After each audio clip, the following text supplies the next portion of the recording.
I'm about to start my shift as a family doctor in the office. I'm sitting in the parking lot right now, but I wanted to do a quick video on signs that you might be depressed or how to tell if you have depression, because honestly, I am seeing so much of this lately. As a family doctor, we have always dealt with mental health, anxiety, depression, etc. But in the last few years, I have seen more patients than I ever have with either anxiety, depression, or other mental health conditions. And if you've been feeling different or not like yourself or anything, let me first tell you, you are not alone. Okay. But the second thing is, you may need to talk to your doctor about what's going on so you can feel better, hopefully, get a handle on what's going on. So I wanted to talk to you about some of the signs and symptoms of depression. This is not for you to diagnose yourself. This is for you to sort of think about and say, hey, maybe it's time for me to see my doctor. All right, so the first thing is little interest or pleasure in doing things. This is often a symptom that many of my patients will mention. They'll say, I used to love to play tennis, or I used to love to sing in the choir, or go to the movies, or do this. And honestly, now I just don't even care. I don't have much interest in doing the things I used to do. I don't find pleasure in a lot of things that I used to find pleasure in. So think about, is that you? The other thing is feeling down, depressed, or hopeless, or any of the three. Now, it sounds self-explanatory, but when I say it like that, I'm hoping you really think about what this means. Feeling down, just feeling melancholy, feeling depressed, feeling hopeless, like there is no hope. That is a very common sign of depression. Also, trouble sleeping. It doesn't have to be trouble falling asleep. It doesn't necessarily have to be trouble staying asleep, although those can be symptoms for some people. For some people, it's that they sleep all the time. All of a sudden, they don't want to be awake, or they'd rather be asleep than be awake, or they're sleeping more than normal, okay?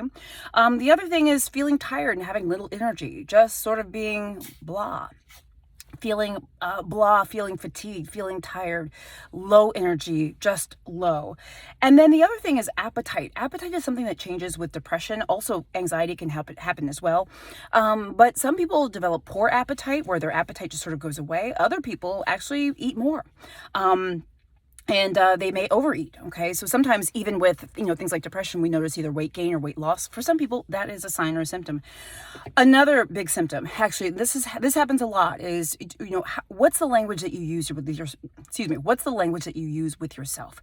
Do you find that you're doing a lot of negative self-talk? Like, oh, you're so stupid. Why did you do that? Or I can't believe you forgot the keys again. Or, you're such a bad mom. Like, why didn't you blah, blah, blah, blah, blah. Or you're not a good wife, or you're not a good husband. That sort of negative self-talk about how we talk to ourselves, that can be a sign of a larger issue, guys. And by the way, that's really important. That sort of tape that we play in our heads, Also, trouble concentrating. Now, this is a really big one, because sometimes people just notice that they just have trouble concentrating, right? Usually they have other symptoms too, don't get me wrong, but this is a big one. And it can be that you notice it at work or at home, or with tasks or chores that you have to do. You're just not able to concentrate. You're distracted. You're kind of all over the place. Also, some people move so slowly or talk so slowly that other people notice, whereas likewise other people get fidgety in terms of their depression, in terms of depression symptoms. So are you kind of like always like or just like and in a way that other people notice? Maybe those weren't good descriptions or ways to describe it, but you get what I'm trying to say. Thoughts of hurting yourself. By the way, you should always seek medical care. If you feel like this, you need to call 911 or call the suicide prevention hotline. I got the number here, 1-800-273-8255. Guys, that's super, super important. Always reach out immediately if you feel that way. But look, if you feel any of these symptoms, please make sure you talk to your doctor. Also, just know you're not alone. Guys, I'm Dr. Jen Caudle. Please let me know if this was helpful. Let me know what you're going through. Let me know what's been helpful for you. If you've not liked and followed my page, I invite you to do so. And for those of you who send stars, thank you so much. I respond to you personally.